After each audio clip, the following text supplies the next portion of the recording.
प्यारे विद्यार्थियों, रोज की तरह आज हमारी नई कक्षा लेकर के हम वापस उपलब्ध हैं आपके सामने। हमारा अभी तक हम जो 10वीं एनसीईआरटी की विज्ञान विषय का पहला चैप्टर हमने शुरू किया था, उसके 2 वीडियो हम पहले दे चुके हैं आपको, जिसमें हमने रासायनिक समीकरणों का परिचय दिया, रासायनिक समीकरण क्या होते हैं, रासायनिक अभिक्रिया क्या होती हैं, इस पर चर्चा करी थी।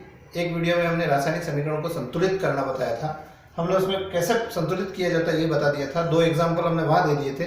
मुझे लगता है कि 2 एग्जाम्पल कम होते हैं, इसलिए मैंने एक दो एग्जाम्पल इस वीडियो में और दूंगा आपके लिए।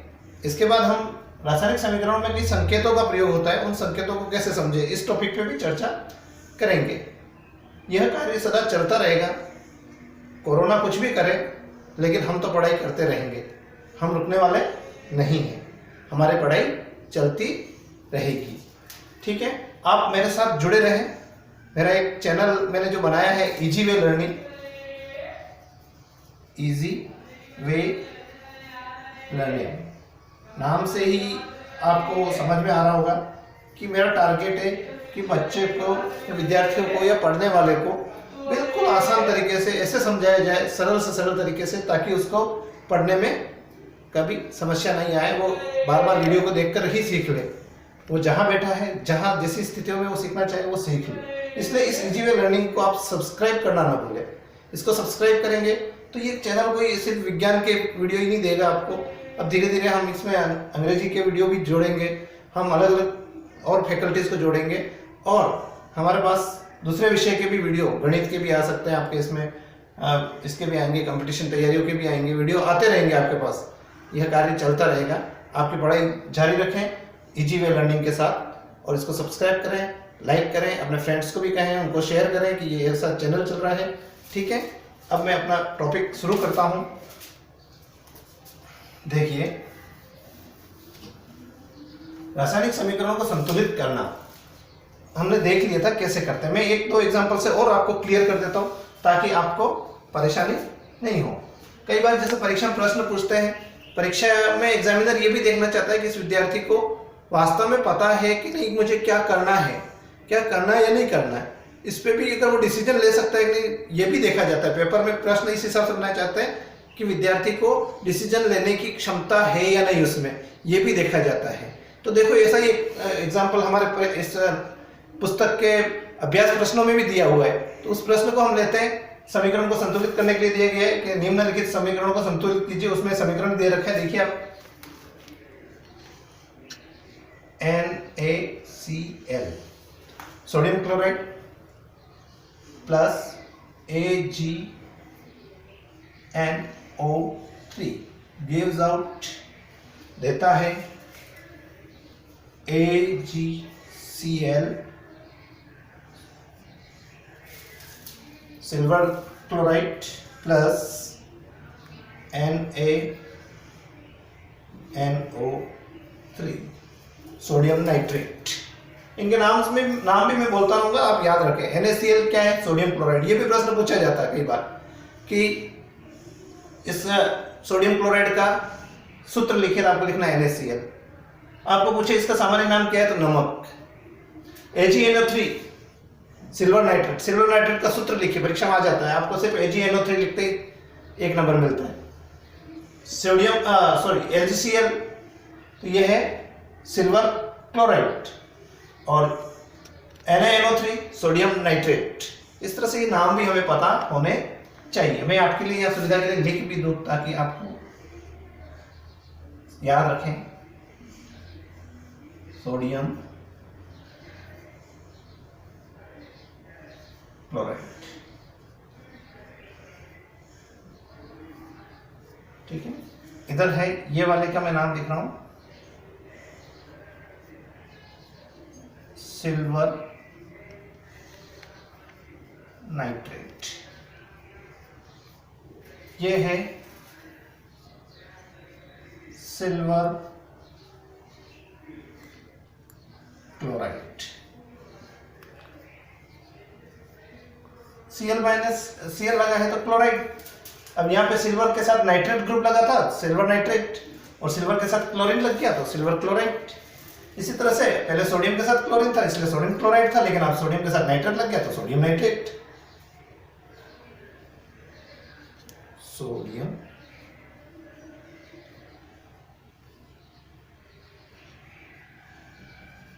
नाइट्रेट, ठीक है। इस तरह से आप देखिए आपके पास। अब इसको कहा है कि संतुलित कीजिए, ऐसे करके दे दिए परीक्षा में। हम क्या करें, हम देखें, हमारा पहला काम वही तरीका कि संतुलित करने से पहले क्रियाकारक पक्ष, और ये फल कौन सा पक्ष है बोलिए, क्रियाफल, ठीक है, वेरी गुड। अब देखते हैं हम, अब ये क्रियाकारक और क्रियाफल दोनों में हमारा क्या होना चाहिए, तत्वों की संख्या बराबर, परमाणुओं की संख्या बराबर होनी चाहिए। कौन सा नियम बताया था मैंने, द्रव्यमान संरक्षण के नियम से, ठीक है, बिल्कुल आप अच्छा याद रख रहे हैं, फिर इसे बनाए रखें, निरंतर मेरे साथ जुड़े रहें, ठीक है। अब हम शुरू करते हैं यहाँ पे कि संतुलित करने से पहले हमारी वही सारणी बनाते हैं, संतुलित करने से पूर्व। परीक्षा में पहला काम ये तो जरूर करें आप, ये लाइन लिखें, सभी को लिखना है, भले कोई सा भी समीकरण आए। अब वही सारणी बनाए हमारा,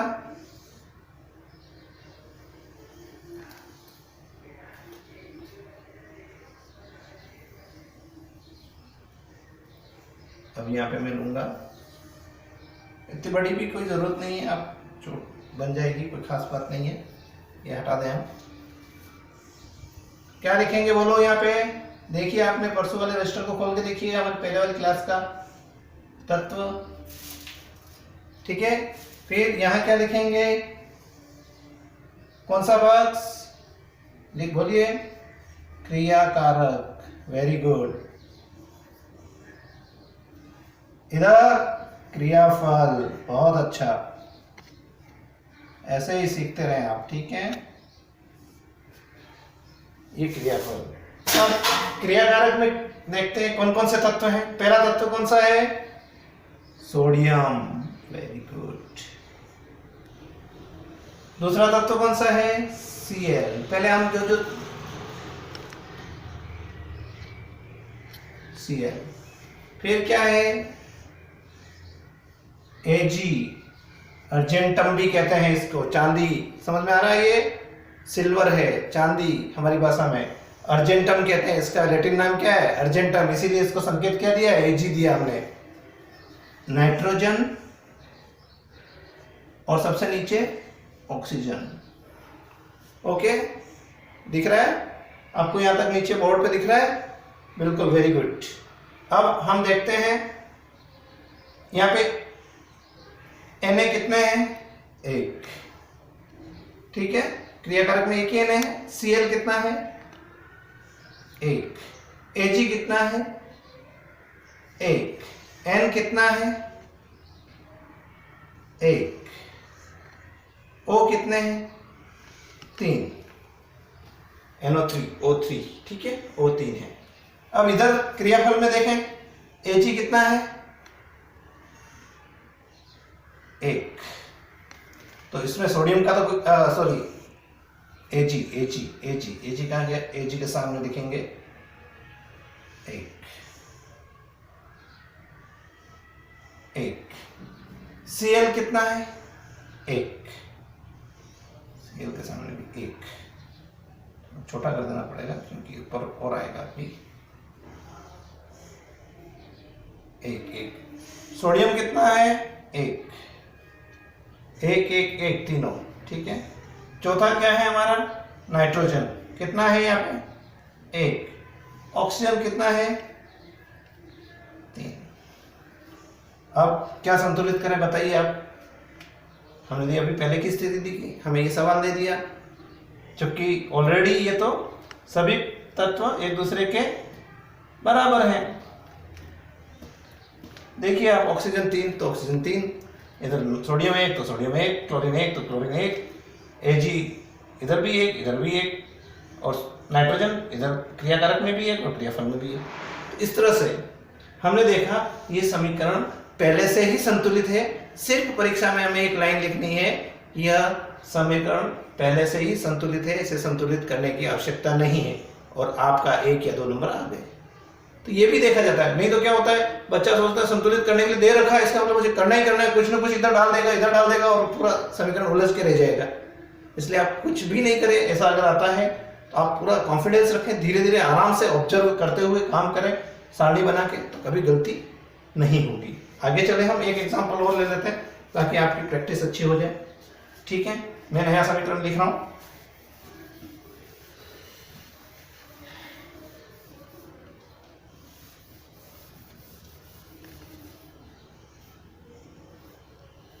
दसवीं तक के बच्चों के लिए मेरी एक सलाह और है, 7 से 10 तक जो भी बच्चे पढ़ रहे हैं विज्ञान विषय के लिए, केमिस्ट्री के लिए स्पेशली, जिस टॉपिक से बहुत डरते हैं, ये बहुत कठिन वाला हिस्सा है ऐसा लगता है, लेकिन बहुत सरल है।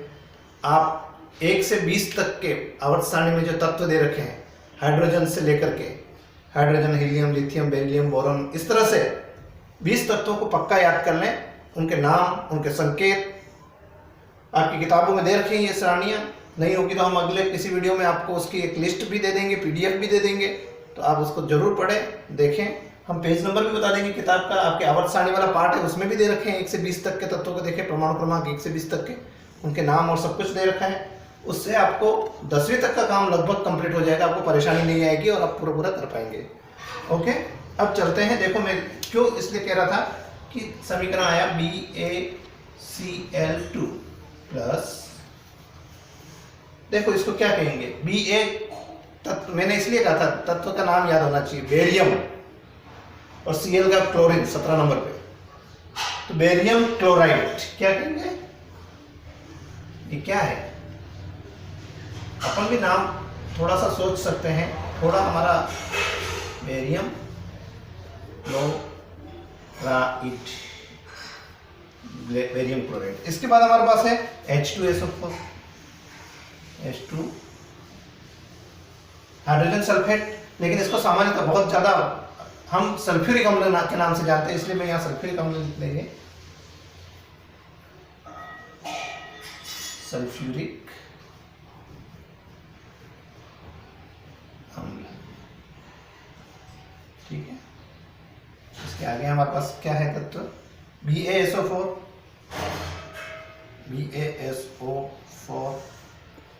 फिर बता सकते हैं आप क्या कहलाएगा, ये SO4 आयन का नाम है सल्फेट, और Ba का मतलब बेरियम, तो बेरियम सल्फेट, बेरियम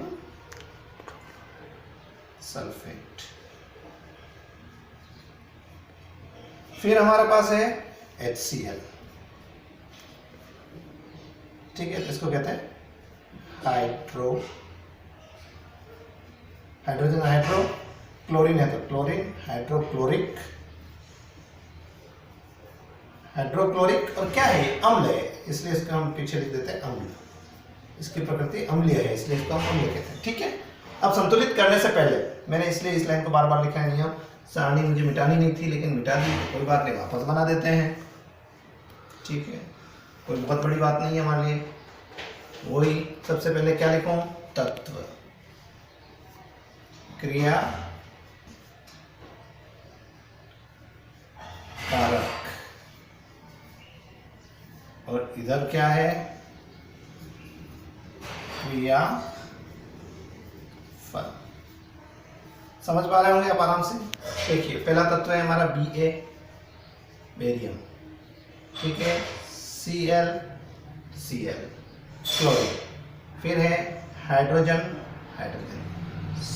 सल्फर और ऑक्सीजन। ठीक है, इस तरह से पहले तो आप कौन कौन से तत्व है ये पहचान लो, barium, chlorine, hydrogen, sulphur, oxygen, क्रियाकारक की तरफ। क्रियाफल में भी यही क्या, हाँ बेरियम सल्फर है दोनों, ऑक्सीजन भी है ये, ठीक है, हाइड्रोजन भी है ये, और क्लोरीन भी है। ठीक है, तत्व तो होके वही आएंगे दोनों तरफ। तत्वों का देखिए संख्या देख लेते हैं, क्रियाकारक की तरफ और क्रियाफल की तरफ। क्रियाकारक की तरफ हमारे Ba 1 है, क्लोरीन 2 है, हाइड्रोजन 2 है, दिख रहा है आपको, सल्फर 1 है, ऑक्सीजन 4 है। इसी तरह से इधर बेरियम 1 है, सल्फर 1 है, ऑक्सीजन 4 है, हाइड्रोजन 1 है और क्लोरीन 1 है। ठीक है, अब हमें संतुलित करने की जरूरत है। दिख रहा है। बाकी सब तत्व तो बराबर है, सल्फर ऑक्सीजन 4 बराबर है, सल्फर 1 बराबर है, बेरियम 1 बराबर है। तो हमारा मैटर रहा क्लोरीन और हाइड्रोजन का इधर, इनको हमें बराबर करना है। किधर काम है देखिए, क्रियाफल की तरफ काम है। तो इस तरफ देखें, इसके क्या लगाए तो हम बराबर हो जाए। तो देखो हमें हाइड्रोजन क्लोरीन बनाना है और एक की जगह 2 करना है। 1 × 2, यहाँ 2 लगा देंगे तो 2 हाइड्रोजन हो गए, 2 क्लोरीन हो गए। दोनों के आगे लगाए इसलिए दोनों के लिए है ये 2 × 1, 2 × 1, 2 2। अब इसको मैं वापस नई सारणी बनाऊं इसकी, कि पश्चात वाली हमारे कल हमने करी थी, बाद वाली करने के पश्चात या बाद, ठीक है, वही है। हमारा ज्यादा कोई परिवर्तन आया नहीं। हम देखें तो सिर्फ परिवर्तन क्या हो गया, 2 हाइड्रोजन 2 क्लोरीन हो गए। देखो बराबर हो गए, दोनों संतुलित हो गया हमारा समीकरण। आगे चले हम। अब हम एक छोटा सा टॉपिक और ले रहे हैं, जिसमें पदार्थों की अवस्था का संकेत द्वारा बताना। देखिए आप, मैं एक समीकरण लिखा हूं आपके सामने, तो इसको ध्यान से आप देखना। 3Fe ब्रैकेट में S प्लस 4H2O ब्रैकेट में गैस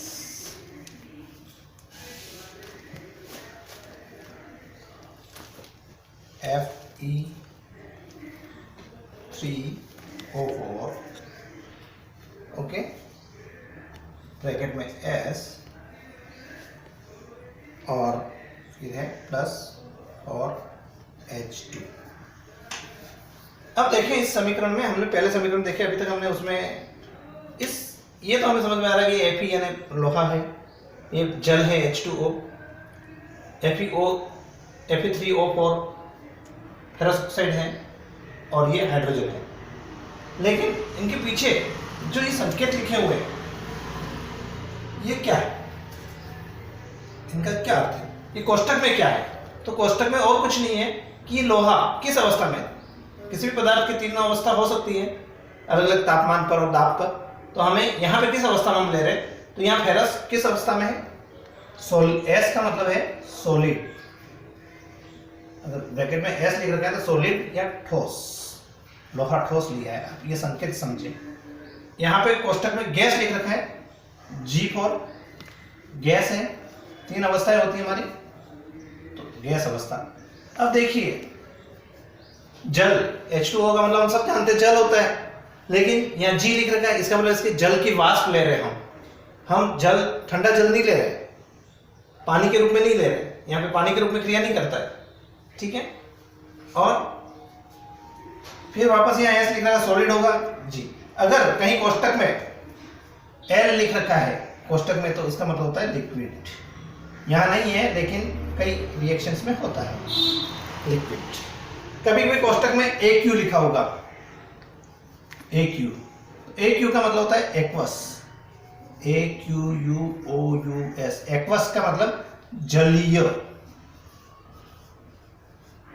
जलीय विलयन, और लिक्विड का मतलब होता है द्रव। ये आप सब समझ ही गए। तो ये संकेतों का उपयोग होता है किसी भी समीकरण में, हम इनको भी याद रखें, लिख लें अपनी कॉपी में जल्दी से। 1 मिनट में अभी आपको दे रहा हूँ, जब तक मैं अगला टॉपिक थोड़ा सा आगे इक्वेशन और लिख देता हूँ आपके लिए, ताकि आपको समझ में आता है। समीकरण में और बहुत सारी चीज़ें बताई जाती हैं, उसको भी हम समझे कहाँ कहाँ लिखी जाती है। तो एक समीकरण में और लिख रहा हूँ आपके लिए, ये आपने लिख लिया होगा, नीचे वाला देख लीजिए, ठीक है, नहीं तो लिख लें जल्दी से, मैं समीकरण लिखता हूँ तब तक। CO gas, carbon monoxide gas, फिर हमारा है प्लस 2H2 गैस, फिर है CH3OH,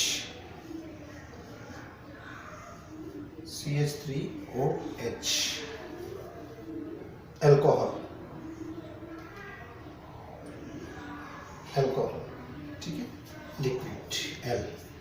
अब ये वाला भी आ गया आपका N liquid, G for gas और जी फॉर गैस, मतलब कार्बन मोनोऑक्साइड गैस के रूप में लेंगे, हम हाइड्रोजन को भी गैस के रूप में लेंगे, दोनों की क्रिया करवाएंगे तो हमें एक लिक्विड बन प्राप्त होता है जिसको हम कहते हैं मेथिल अल्कोहल। ओके, तो ये है, समझ में आ गया। अब यहाँ पे बीच में एक सूचना और मैं डालना चाह रहा हूं, यहाँ पे लिखा है 340 ATM, 340 ATM। इसका अर्थ क्या है? इस तीर के निशान के ऊपर की तरफ सदा ताप और दाब लिखे जाते हैं, जिस ताप और दाब पर वह क्रिया होती है। यहाँ पे ताप की आवश्यकता नहीं थी इसलिए नहीं लिखा गया, यहाँ दाब लिखा गया 340 एटमॉस्फेयर। यहाँ 340 ATM क्या है? ATM का पूरा फॉर्म क्या है? पैसे निकालने वाला ATM नहीं, एटमॉस्फियर,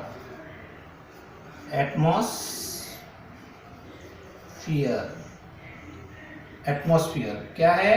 एटमॉस्फियर का मतलब वातावरणीय दाब। ठीक है, तो 340 एटमॉस्फेरिक प्रेशर, ये प्रेशर को बताता है, दाब को बताता है। एटीएम किसको बताता है? दाब को बताता है। ताप को भी बताते हैं, ताप के लिए तीर का निशान ताप, और इसको डिग्री केल्विन में लिखा जाता है।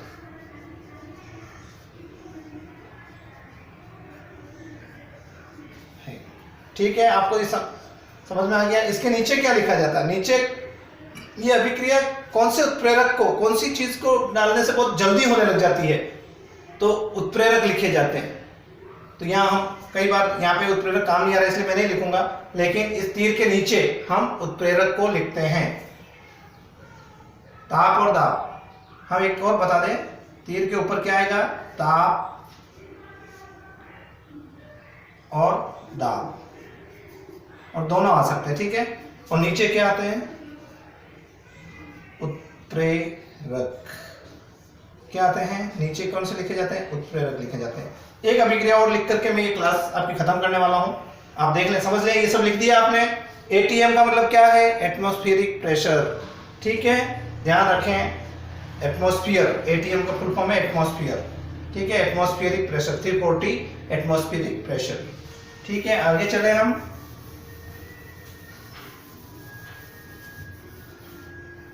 एक समीकरण और मैं लिखूंगा जो हमारा प्रकाश संश्लेषण का है, उसको भी आप समझ लें। उसमें देखो, आपको सब चीजें थोड़ी दे रखी हैं। बड़ा समीकरण ध्यान से लिखें, 6CO2 carbon dioxide gas plus 12, और इसको लिखा है एक्वस। कार्बन डाइऑक्साइड गैस कैसी? पत्तियों में जो पानी होता है ना, उसमें घुली हुई, aqueous CO2 plus 12 H2O। Carbon dioxide तो गैस होती है, लेकिन एक्वस क्यों लिखा है? एक्वस का मतलब जलीय विलयन में, जल में घुली हुई हो कार्बन डाइऑक्साइड। ठीक है, इसे भी हम समझे। H2O लिक्विड जल के रूप में लिया जाता है। समीकरण क्या बनता है? देखिए, ऊपर लिखा है सूर्य का प्रकाश, सूर्य प्रकाश, सनलाइट, सनलाइट, और नीचे लिखा है पर्णहरित, पर्णहरित। पर्णहरित का मतलब है क्लोरोफिल। ठीक है, तो ये जो हमारी प्रकाश संश्लेषण की अभिक्रिया है, फोटोसिंथेसिस जिसे कहते हैं, इसको होने के लिए हमें कार्बन डाइऑक्साइड चाहिए, जिसको एक्वस फॉर्म में चाहिए। एक्वस फॉर्म का मतलब है द्रव्य, पानी में घुली हुई, और यहाँ लिक्विड में हम जल लेते हैं, और इससे जो बनता है ग्लूकोज बनता है। क्या बनता है? C6H12O6। ये ग्लूकोज का फॉर्मूला याद रख लेना बहुत इंपॉर्टेंट है। और ये भी द्रव अवस्था में बनता है एक्वस। द्रव का मतलब है जल में घुला हुआ बनता है। प्लस मैं नीचे लिख रहा हूँ ये आगे की इक्वेशन, क्योंकि ये सब पूरा हमारे पास जगह कम है। तो देखिए आप, प्लस 6 H2O,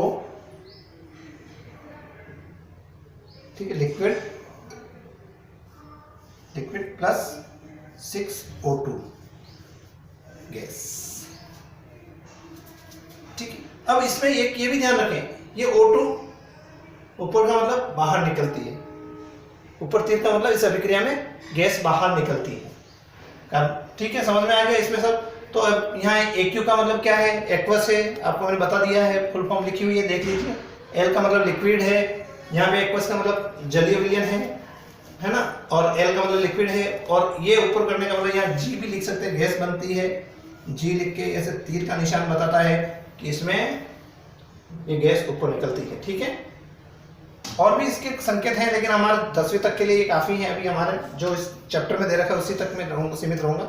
धन्यवाद। आगे हम इस चैप्टर का अभिक्रियाओं के प्रकार पे हमारा वीडियो जल्द ही आने वाला है, हम और तैयार कर रहे हैं, आप इनको रेगुलर देखते रहें। हम प्लेलिस्ट भी डाल देंगे ताकि आप एक चैप्टर का पूरा मटेरियल एक ही प्लेलिस्ट में देख सकें। धन्यवाद।